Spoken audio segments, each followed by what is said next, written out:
Gracias a la organización por la invitación y a Gabriel por la exageración. Bueno, vamos a hablar sin más preámbulos de colitis infecciosas y su diagnóstico diferencial.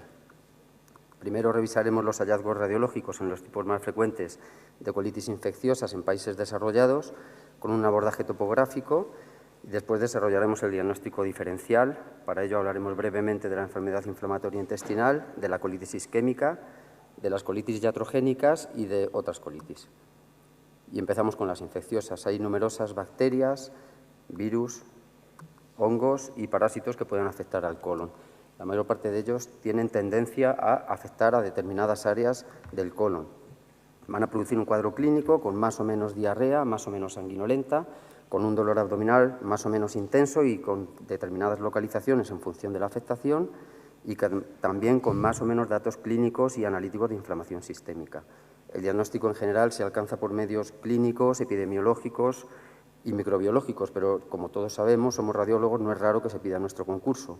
Y nosotros tendremos que tener en cuenta estos datos, aparte de los datos topográficos y el patrón de afectación en el espesor de la pared del colon, que puede ser de capas profundas o de todo el espesor de la pared del colon, en cuyo caso suele aparecer el patrón estratificado, que es el más habitual, más o menos intenso y con mayor o menor afectación de la grasa pericolónica, con adenopatías y eventualmente con ascitis.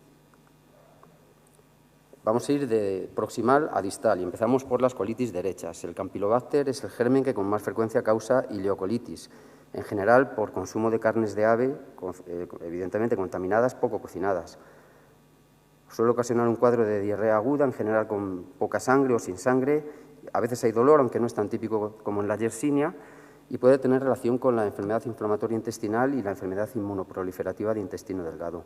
En este caso vemos una colitis derecha con el característico edema submucoso que produce este patrón estratificado con algo de afectación de la grasa pericolónica. Le sigue en frecuencia las salmonelas no tifoideas, en este caso por contacto con huevos o carne o ingesta de aves de corral o por reptiles, sobre todo las tortugas, y con un periodo de incubación más breve.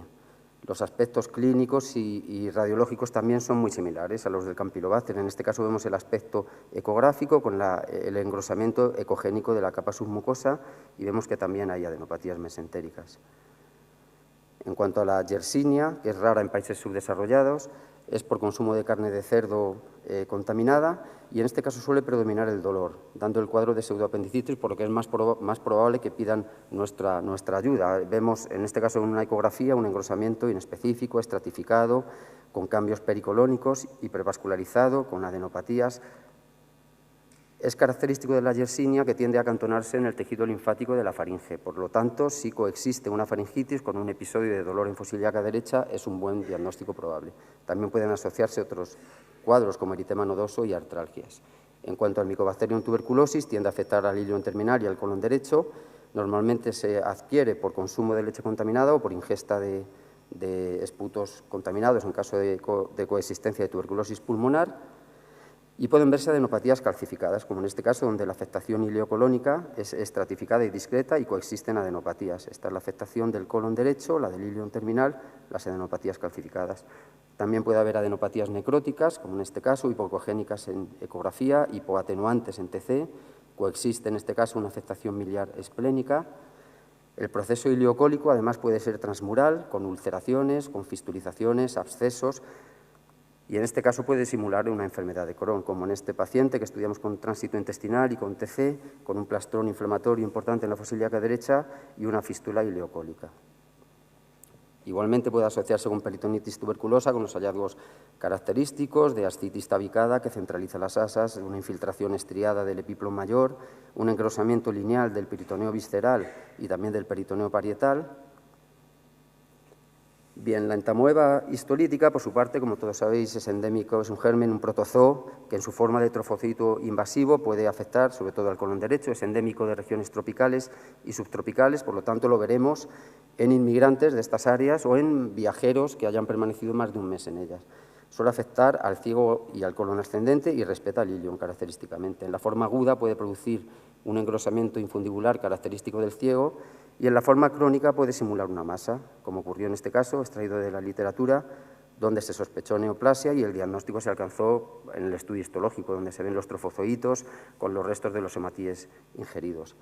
Puede asociarse a absceso amebiano hepático, más raramente pulmonar, característicamente redondeado, con finos secos, bien delimitado por una pared relativamente gruesa y que capta.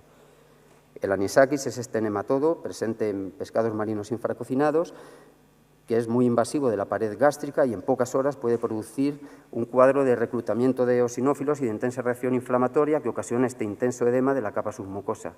Ya días después puede afectar a la región del ilion terminal y el colon con un patrón radiológicamente similar. En este paciente coexistían ambos tipos de afectación. Suele sumarse también ascitis por peritonitis eosinofílica. También puede haber una reacción alérgica sistémica. En cuanto a la colitis por citomegalovirus, tiende a afectar a pacientes inmunodeprimidos, pero también a ancianos inmunocompetentes. Puede aparecer como una pancolitis o como una colitis circunscrita en diversas áreas, la más frecuente el colon derecho, en forma de úlceras aftoides, como en este caso, con un engrosamiento relativamente discreto del colon, o con una afectación más grave, como en este caso también hay una pancolitis y una afectación intensa del colon derecho, en estos casos con riesgo de isquemia y perforación. El diagnóstico suele ser por demostración serológica de infección aguda, pero también a veces por biopsia, demostrándose los cuerpos característicos intracelulares o por la respuesta al tratamiento específico. Bien, las cepas enterohemorrágicas de la Escherichia coli, especialmente esta, que son productoras de la toxina SIGA, tienen alta infectividad, bastan del orden de 10 a 100 bacilos para producir esta pancolitis, a veces grave, clínicamente también, con diarrea sanguinolenta, intenso dolor, aunque normalmente afebril. En este caso aparecía este engrosamiento de todo el colon, ascitis, y el engrosamiento en el ciego, como vemos, era especialmente estratificado. La toxina SIGA puede producir el síndrome hemolítico urémico. En cuanto a la colitis por el grupo Clostridioides difficile, es responsable de solo un pequeño porcentaje de las diarreas causadas por antibióticos, la mayoría son osmóticas. También puede verse en otros pacientes frágiles o graves. El cuadro clínico es variable, puede ir de una diarrea leve hasta un cuadro de shock séptico. Y, como sabéis, el diagnóstico más eficiente de confirmación es la determinación de las toxinas en suero, es rápido y es específico, mientras que el ensayo de citotoxicidad y el cultivo son más lentos y, además, el último no demuestra la toxigenicidad. Aproximadamente en un 10 a un 30% de los casos, sobre todo los graves y atípicos, van a solicitarse exploraciones radiológicas. Es importante recordar que no se ha demostrado una correlación entre los hallazgos de TC y la necesidad de que el paciente tenga que ser intervenido. La afectación del intestino delgado no se produce, la más frecuente es una forma relativamente leve, segmentaria izquierda, mientras que lo que conocemos como colitis pseudomembranosa, con el característico signo del acordeón, son una minoría de casos. Este es un ejemplo de una colitis demostrada por Clostridioides difficile izquierda, con respeto del colon derecho, con el patrón estratificado, por otro lado, inespecífico completamente. Y este es un ejemplo, sin embargo, de pancolitis por Clostridioides difficile con una afectación, con un patrón en acordeón. Este sería el aspecto en hemo opaco y este en endoscopia. Exploraciones que se recomiendan no realizar en este cuadro, especialmente si, como ocurría en este paciente, ya previamente se había demostrado que había un cuadro radiológico de megacolon tóxico. En este paciente no se aprecia. Aquí se aprecia mejor con una ventana más amplia que se produjo la perforación después de la colonoscopia. En cuanto a la colitis por Shigella, es la causa principal de disentería en países pobres, en este caso por consumo de aguas contaminadas. En países desarrollados suele ser por transmisión entre humanos.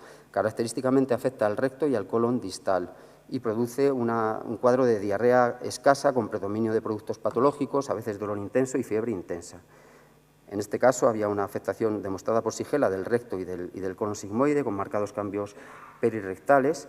Puede añadirse, la Shigella evidentemente es la productora principal de la toxina SIGA, el síndrome hemolítico urémico, que consiste en una anemia hemolítica microangiopática con insuficiencia renal aguda y trombocitopenia, además de otras complicaciones.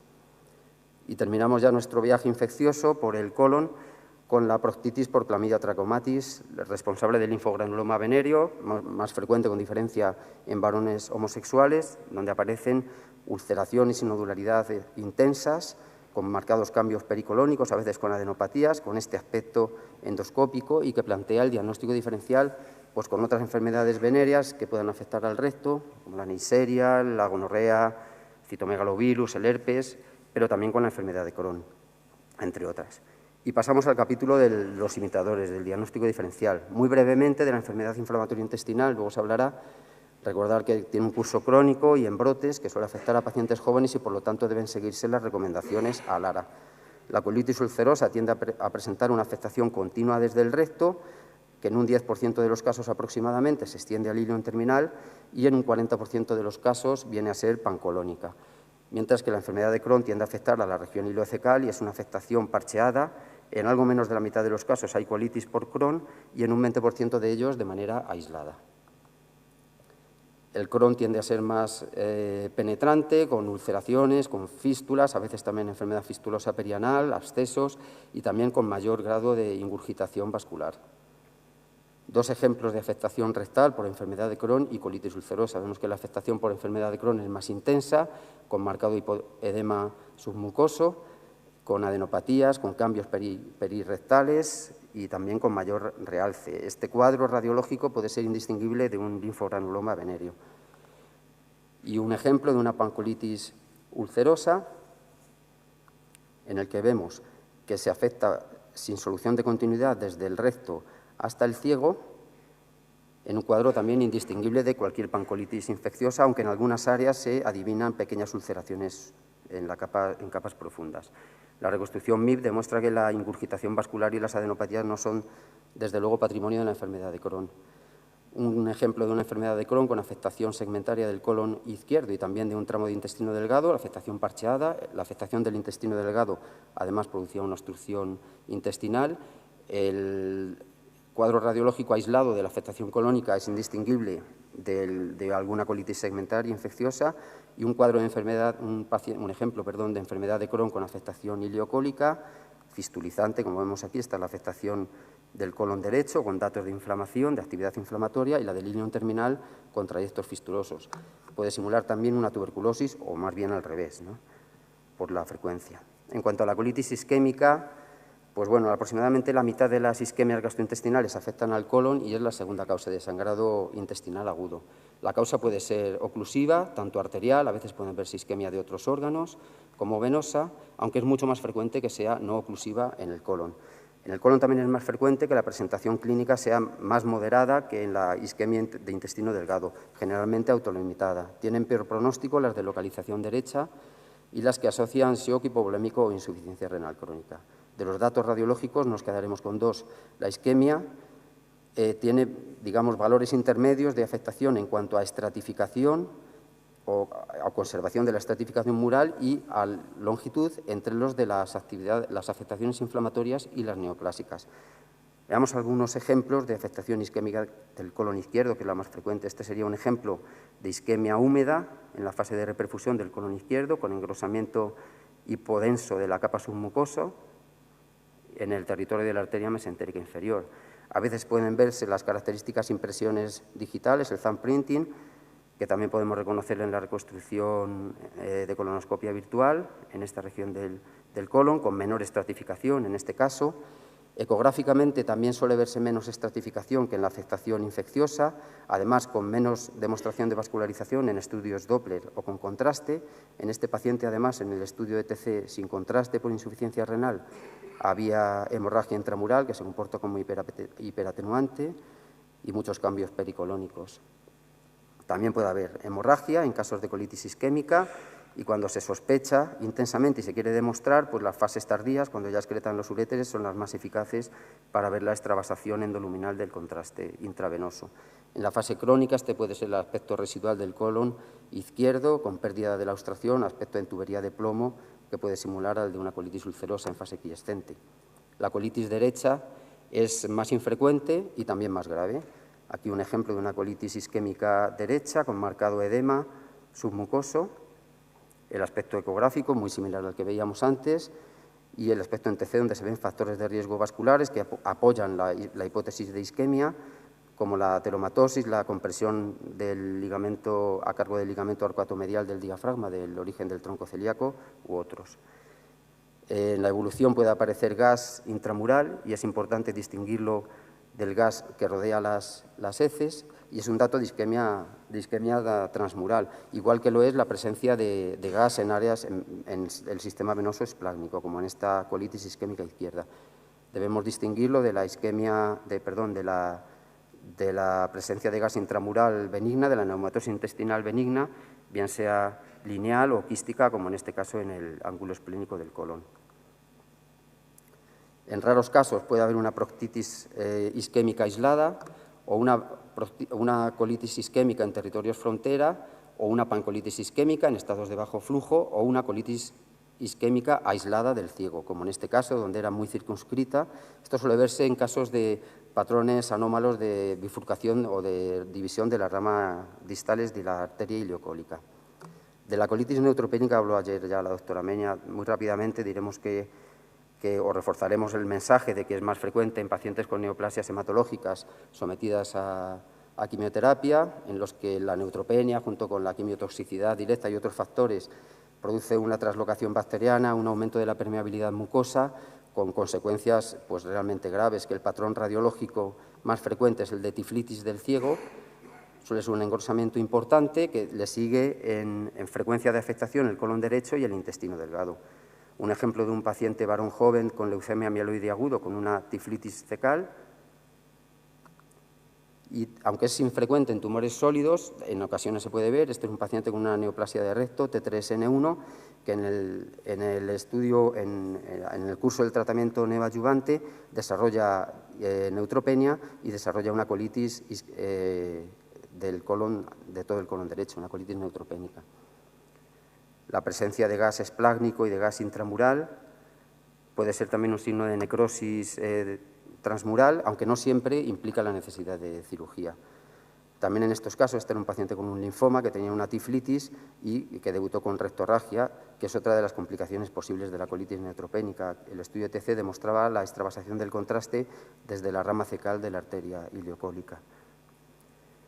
En el transcurso, en las fases previas y durante el transcurso del trasplante de médula ósea, en la fase de preimplantación se produce una lesión de barrera mucosa, además asociada a pancitopenia, y en la fase temprana se puede producir la reacción inmunitaria aguda del injerto contra el huésped, que en el intestino se traduce en una necrosis masiva de la capa mucosa, con la consecuencia clínica de aparición de una diarrea secretora con o sin dolor.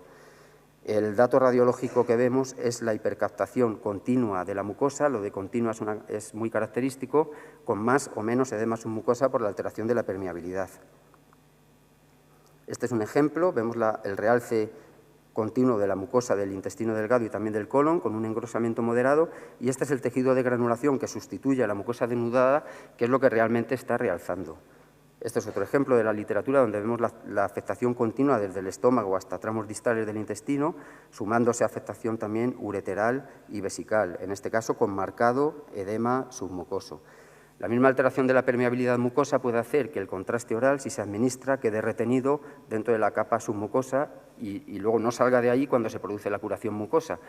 Esta retención de contraste es un dato muy característico de enfermedad de injerto contra huésped, aunque tampoco es patognomónico. La colitis actínica más frecuente se produce en el recto, es una proctitis por tratamiento de neoplasias ginecológicas, prostáticas o rectales, aunque puede verse en otras áreas. Por ejemplo, este es un paciente con un hepatocarcinoma que decidió tratarse con radioterapia estereotáctica ablativa y en el curso del tratamiento se había reducido el hepatocarcinoma, pero se había producido también una colitis actínica aguda, que iba desde el ciego hasta el ángulo hepático del colon. En cuanto a la forma crónica, puede debutar o puede aparecer con estenosis de bordes afilados, con depósito de grasa en la submucosa, como en este caso, equivalente al depósito graso en la médula ósea del sacrocoxis, y también con úlceras y con fístulas, como las que presentaba este paciente, tratado con radioterapia por un carcinoma anorrectal. Y acabando con las iatrogénicas, pues la colitis también puede producirse una colitis por agresión térmica, de capas externas a capas internas. Esto es lo que nos ocurrió en este caso de este paciente al que tratamos por un carcinoma renal y que lamentablemente desarrolló una colitis por agresión térmica, aunque afortunadamente esquivó la cirugía, con este realce de la capa mucosa y esta marcada hipoatenuación de la capa submucosa. Bueno, perdón, aquí acabamos con la iatrogenia. porque la colitis por droga, que es muy frecuente, se ha descrito hasta en 700 grupos de fármacos o 700 principios activos. Es más frecuente, digamos que el principio activo representante de cada uno de estos grupos aparece aquí en esta columna. Los mecanismos son innumerables, muchas veces no bien comprendidos, complejos, entremezclados. Vamos a ver un par de ejemplos. Uno de ellos, de los más frecuentes, es la colitis por ibuprofeno. Con las presentaciones actuales de liberación retardada, no es tan infrecuente que aparezca una colitis. En este caso es una pancolitis con afectación predominantemente derecha y con ascitis. En otros casos solamente es una colitis más leve derecha. En cuanto al ipilimumab, que es un inmunoterápico que se usa sobre todo en el tratamiento del melanoma, pues se han descrito 3 patrones de colitis. Uno es una pancolitis, como esta que vimos recientemente, relativamente leve.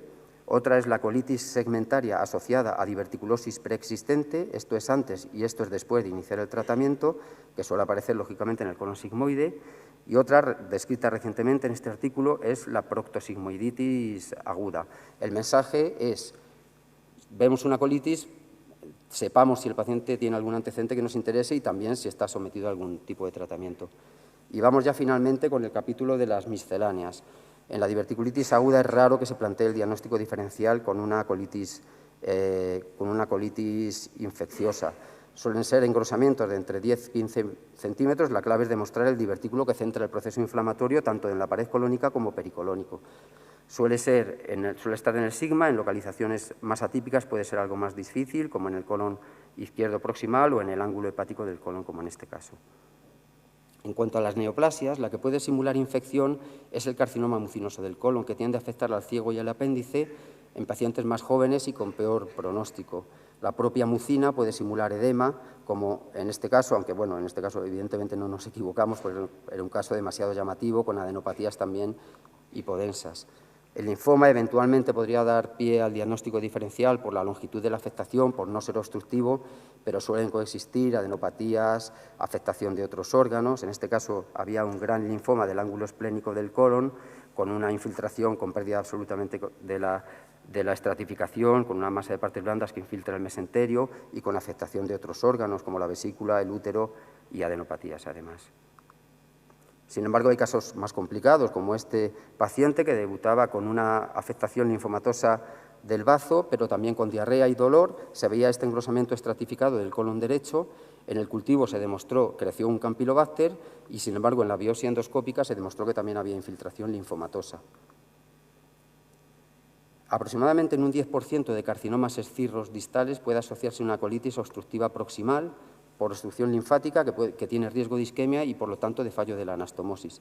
En este paciente predominaban clínicamente los datos de sospecha de infección o de isquemia, lo que nos podía haber llevado a pasar por alto la existencia de esta lesión obstructiva en el ángulo esplénico del colon. También puede aparecer una colitis distal a un carcinoma polipoideo de áreas proximales del colon. Después de tratar un carcinoma, después de la derivación, puede producirse una colitis por derivación que puede simular clínicamente una colitis infecciosa. Primero hay una fase de hiperplasia nodular linfoide con estos pequeños defectos de repleción en el enema de doble contraste, y en la fase aguda siguiente puede aparecer un engrosamiento mural, normalmente no tan marcado como en el recto de esta paciente, con muchos cambios también perirrectales. En las fases crónicas, como ocurría en este caso 3 años después, pues pueden aparecer cambios también crónicos como depósito de grasa en estas regiones. En cuanto a la colitis eosinofílica, suele asociar eosinofilia periférica. Hay una forma de afectación mucosa, otra intramural, que generalmente asienta sobre el colon derecho y el ilion terminal, y otra forma serosa que asocia ascitis. El síndrome de Behçet, como sabéis, se produce geográficamente a lo largo de la ruta de la seda, suele afectar a mujeres jóvenes con úlceras orales y también genitales, característicamente con uveitis y a veces con una afectación cutánea, la más frecuente el eritema nodoso. En el intestino, en un 1% de los casos, aparece una ileocolitis que puede simular enfermedad de Crohn o tuberculosis, aunque lo característico es que haya úlceras escasas o únicas y profundas, como en este caso donde se veía una úlcera profunda en la ecografía, el ilion terminal, o este otro donde se veía en el ciego. La pancreatitis, en su diseminación inflamatoria, también puede afectar de fuera a adentro a cualquier tramo del colon. En este caso había una afectación de las capas externas, sobre todo posteriores, del colon derecho, con desarrollo posterior de isquemia. Es muy raro, ya queda poquito, que una proctocolitis estercorácea simule una afectación inflamatoria, aunque es mucho más frecuente que estos pacientes, que a veces es tan graves, que estos pacientes desarrollen complicaciones infecciosas. Siempre aparece un fecaloma rectal y es habitual que aparezcan estas grandes ulceraciones y a veces trayectos fistulosos como estos. En las colitis por cuerpos extraños, que solemos ver en grupos de población característicos, muchas veces tan importante como ver el cuerpo extraño, en este caso eran huesos de albaricoque o las complicaciones, entre ellas la afectación inflamatoria del colon o la perforación retroperitoneal, como en este caso. Tan importante como esto, digo, es no pasar por alto la posibilidad de que los cuerpos extraños se impacten, como ocurre con frecuencia, antes de una afectación estenosante, como en este caso una neoplasia de colon sigmoide. Y por último, pues el edema colónico de causa sistémica, asociado normalmente a ascitis, suele afectar al colon derecho, como en este caso, en este paciente con cirrosis, y no es infrecuente que desarrolle isquemias de forma secundaria. Las conclusiones son que hay numerosos tipos de bacterias, virus y parásitos que pueden afectar al colon, que la localización de la afectación y también el patrón radiológico son importantes para que orientemos el diagnóstico, aunque es muy importante que recabemos todos los datos de la historia clínica, los datos epidemiológicos, para facilitar el definitivo. Que hay numerosas entidades que tanto clínica como radiológicamente pueden simular una colitis infecciosa y que en estos casos también debemos ejercer de radiólogos clínicos y correlacionar todos los datos disponibles para ser de la máxima utilidad. Muchas gracias.